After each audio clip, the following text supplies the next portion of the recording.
Have you seen these fun flower designs with birth months or names in the stems? They're super trendy right now, and with good reason. They're both pretty and personalized. Hello everyone, my name is Jennifer Maker, and it's a beautiful day to show you how to make this gorgeous flower project to represent the special people in your life.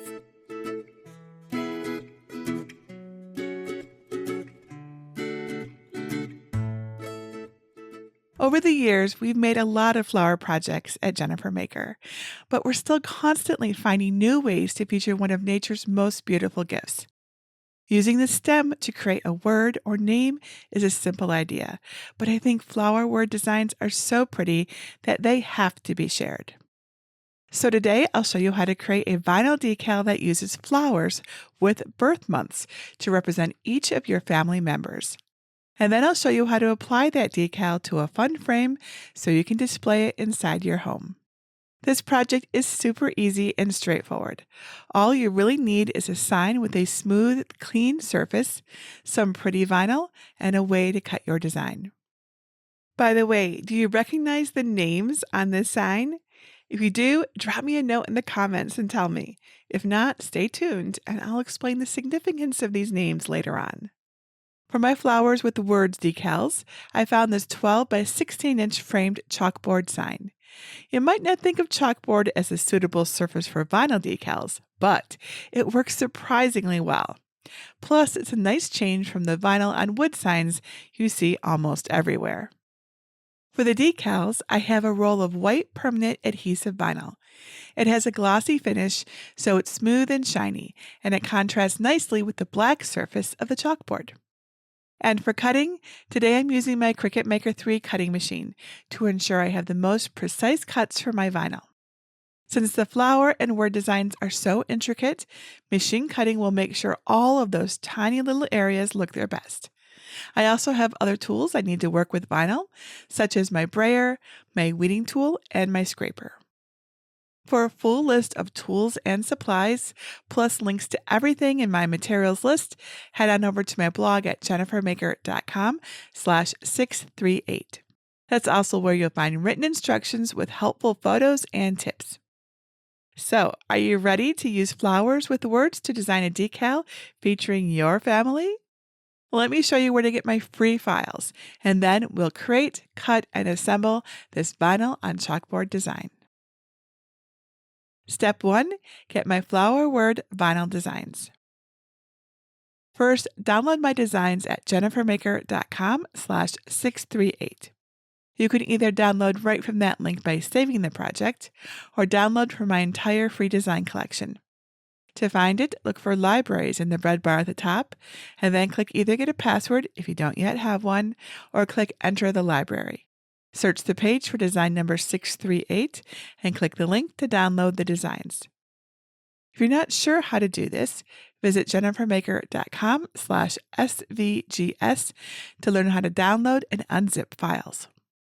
In the main folder, you'll find an SVG file with my vinyl flower designs to cut on a cutting machine. There's also a DXF version if you need it for your machine, and a PDF version that you can print and cut by hand. I'll show you how to prepare and cut the vinyl flower decals with your family members' names and how to apply the entire design on a chalkboard surface to make a long-lasting family memento. Plus, I'll give you some tips and tricks on working with vinyl to make this project a breeze. Step 2. Prepare and cut your flower word design. To begin, upload the SVG to Cricut Design Space. Click New Project, and then Blank Canvas in the pop-up window. Click Upload, then Upload Image. Click Browse. There's only one SVG file in the folder, so select it and click Open, and then click Continue. And then click Upload to add the design to your canvas. There are quite a few pieces here, so click the minus icon in the lower left corner to zoom out until you can see everything on your canvas. There are 12 flowers in this design, one for each month of the year. Each flower has the month it represents written in the stem. So we have a carnation for January, a violet for February, and so on. There's also a sentiment that says family to tie your design together. Go ahead and click Save and give your project a name. Click the icon to ungroup the design right here. I always recommend ungrouping designs since they usually come in grouped by default, and they're much easier to work with when they're ungrouped. Next, click and drag the flowers you want to use off to the side. I want to keep February, April, July, September, and October, so I'll drag those into the empty space to the right.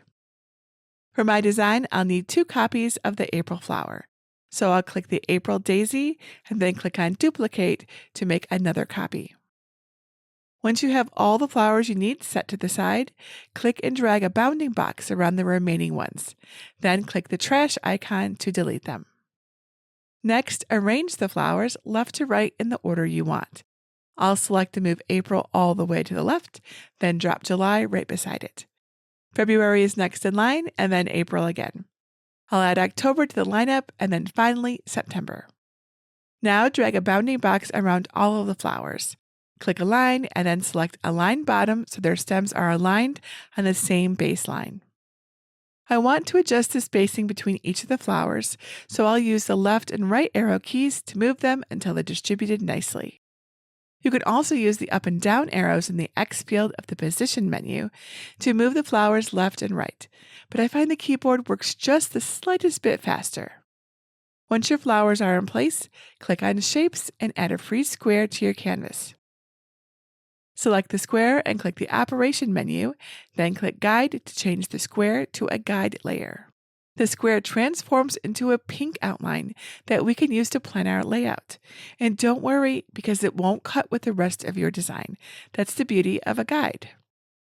With the lock icon at the top open, type 13.5 into the width box and 9.75 into the height box to match the dimensions inside your chalkboard signs frame. If you use a different sign than I'm using, remember to measure and use its dimensions as they might not be the same as mine. In the Layers panel, click and drag the guide layer to the bottom so you don't accidentally select it when clicking other pieces. Hold down the Shift key and click each of the flowers to select them together. Then move them to the center of the guide. To resize the flowers so they fit inside the guide, keep the lock icon closed to prevent the stem's text from warping, then click and drag the corners of the flower's bounding box. Leave an equal margin on the left and right sides to help with centering later.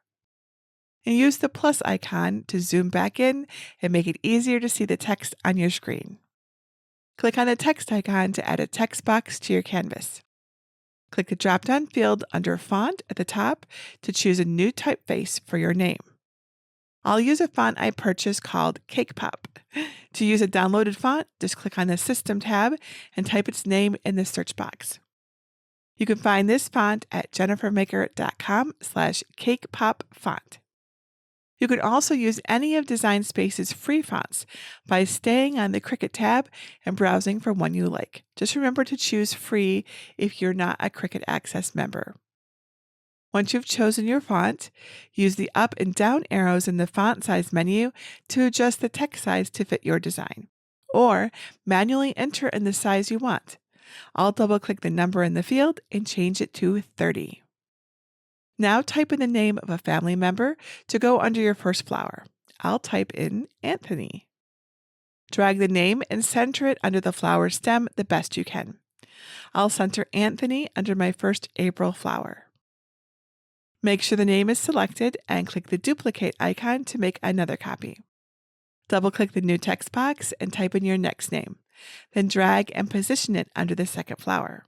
I'll type in Benedict and position it under the July flower. Continue with these steps to duplicate, edit, and position the text boxes for your remaining names and flowers.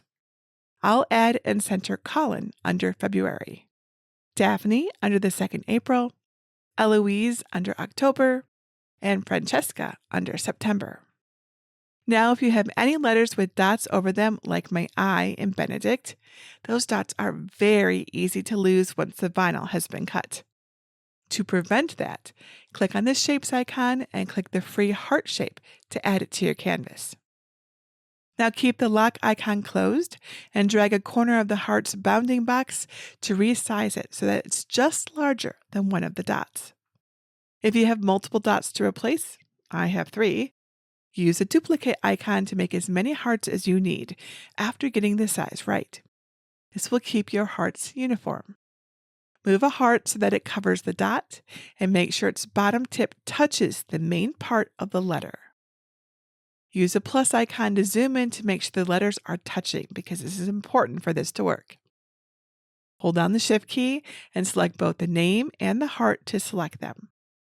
Then click Combine and choose Unite to connect the heart to the letter. Replace the rest of the dots with hearts in the same way. Once your hearts are all connected, hold down the Shift key and click each of the names to select them. Click on a line and select Center vertically to make sure the names are aligned along the same center line. Now click and drag the family sentiment above the flowers. Use the handles in the corners to adjust the sizing if you want. In the Layers panel, hover over the guide layer and click the eye icon to hide it. Drag a bounding box around the flowers and the names to select them all. Then click the group icon so you can move them as a single unit. Then select your new group and the family sentiment. Click Align and center horizontally to center the word family over the flowers. Select the entire design and click Attach to make sure it all cuts together on a single layer. Hover over the guide layer and click the eye icon. Make any final sizing or positioning adjustments using the guide to visualize how your vinyl decal will look when it's applied to the sign. Once everything looks good, your project is ready to cut. Make sure the correct machine is selected in the top right, and then click Make. Click on Mat if you're prompted, and select 12 by 24 inches for the mat size. On the Prepare screen, make sure the correct material size is selected for your mat. I'll trim my vinyl to fit the design, so I'll keep the 12 by 24 inches setting to use the whole mat. Click Continue. And on the Make screen, set the base material for your mat. I'll use the Premium Vinyl Permanent Glossy setting. If you don't see the Premium Vinyl Permanent Glossy setting in your list, click on Browse All Materials, type in Glossy, and select Premium Vinyl Permanent Glossy. And I'll select More Pressure for cleaner cuts. Check the screen to see how large your vinyl piece needs to be to cover the entire decal, plus an inch or so around it. Each grid box is 1 inch. My piece needs to be about 9 inches wide and 14 inches tall to cover the whole design. Use a paper trimmer or scissors to trim your vinyl down to size. I'll measure and cut my vinyl 14 inches from the end of the roll for a piece that is 12 inches by 14 inches. Once it's cut, place your vinyl shiny side up on a green standard grip machine mat so it covers the design area on your screen. And use a brayer to make sure it's fully adhered. Check that your premium fine point blade is clean and in the clamp. Press the flashing button to load the prepared mat into your Cricut, and then press that flashing middle button to begin cutting. When it's finished cutting, don't unload the mat right away. Instead, gently lift a corner of the material to make sure the cuts went all the way through. Cuts should go through the material, but not the carrier sheet. If not, press the Go button again to make a second pass of cuts in the same spots. When the cuts are complete, unload your mat. Flip it over onto your work surface and roll it back to release the vinyl. If you have any issues getting good cuts, go to jennifermaker.com/cleaner-cuts. Now use your weeding tool to carefully peel away the extra background vinyl. I like to work from larger to smaller sections during weeding. I also recommend you use scissors to cut away large sections of vinyl that have already been lifted to keep the vinyl from re-sticking to your design. And make sure you do not pull up any pieces that you want to keep. If they do come up, because it happens occasionally, just gently pat them back in place and try again. Refer back to Cricut Design Space if you're not sure which pieces to remove when weeding. Poke your weeding tool into small sections of the design that you want to remove, such as the petals or the insides of letters, and gently lift the tool away from the design. It can be easier to weed vinyl, especially small, detailed designs, while it's still adhered to the machine mat. You You can also use a light box like the Cricut Bright Pad to illuminate the cuts in the vinyl so they're easier to see. Just work carefully and be patient, and soon you'll have a fully weeded design. Step 3. Assemble your flower word chalkboard sign. Check the back of your chalkboard sign to be sure of its orientation. The hanging hardware should be near the top of the frame. Lay the sign chalkboard side up on your work surface. Measure the length of the inside of your frame from left to right. Divide that measurement in two to find the frame's center point. Mark that point on the top and bottom of your frame with a pencil. Lay the vinyl decal face up on your work surface. Then cut a piece of standard grip transfer tape so it's just larger than the decal. Remove the backing from the transfer tape. Now hold your transfer tape sticky side down. Bring the sides together so the tape bends in the middle, sort of like a taco. Then lower the bottom of your taco onto the middle of the decal. Smooth the transfer tape over the decal from the center outward and burnish it down using your scraper tool. Flip the design over and gently peel off the backing from the vinyl. Now lay your vinyl decal sticky side up inside your chalkboard frame to visualize final placement. If needed, trim down the transfer tape to make sure the piece fits completely inside the frame without touching any edges. Lift the decal and fold it in half, sticky side out, creasing the halfway point of the transfer tape at the top and bottom, making sure not to crease the vinyl. Now holding it in the shape of a taco again, align the center creases of the decal with the center marks on your frame. Lower your decal onto the chalkboard surface and rub outward from the center of the vinyl, tacking the vinyl into place. Take your time and use a scraper to press out as many bubbles as possible. Now carefully peel away the transfer tape, burnishing down any vinyl that lifts from the surface as you go. Step 4. Show it off. You now have a beautiful chalkboard sign featuring your family members and their birth flowers. Hang it anywhere in your home and admire it. Step 5. Customize it. If you love these flowers with the months written in the stem, but wish you could make a flower with your own name, I can show you how to do just that. You can get the special toolkit I made to go along with this project and learn how to customize your own flower through a special program called Advance with Jennifer Maker over at jennifermaker.com/advance. The Advance program helps to advance your crafting skills by teaching you how to make these popular designs unique and special through tutorials and templates, as well as give you advanced access to my vast library of designs, projects, and resources.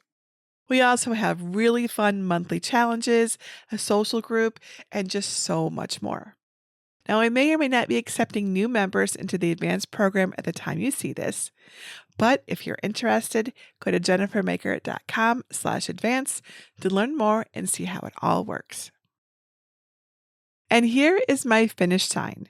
Don't you just love how two simple things like a chalkboard sign and vinyl can come together to create something so elegant?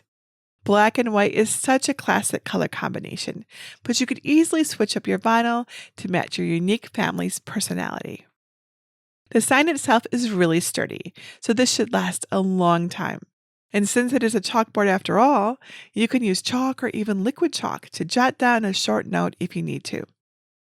Plus, it's easy to clean. Just wipe the surface with a damp cloth and it's good as new. As for the names, these are all names of characters in one of my favorite romance series by Julia Quinn. You may recognize these as the Bridgerton children, which has been made popular in recent years by the Netflix series. I couldn't quite fit all of their names on my sign, but I got most of them. Oh, and there's one more special feature to this chalkboard sign. It's magnetic. So you can really bring out your family's personality even more by customizing it with some fun color pops. And if you're interested in taking customization one step further and creating the flowers with your family names in the stems, don't forget to check out the Advanced program to learn more about that, as well as many other ways to use vinyl to create personalized projects. And if you're in need of a Cricut to make your crafting dreams come true, I do a regular giveaway over on my blog at jennifermaker.com/Cricut giveaway. Get all the details and enter for your chance to win. If you have any questions at all that you think I can help you with, please let me know. Just leave your question below this video or ask over at our awesome Cricut Crafters group at jennifermaker.com/Cricut Crafters. And I would love it if you would share a photo of your finished vinyl flower sign with us on Facebook. I can't wait to see what you create. And that's it for today. Until next time, this is Jennifer Maker reminding you to craft a life you love.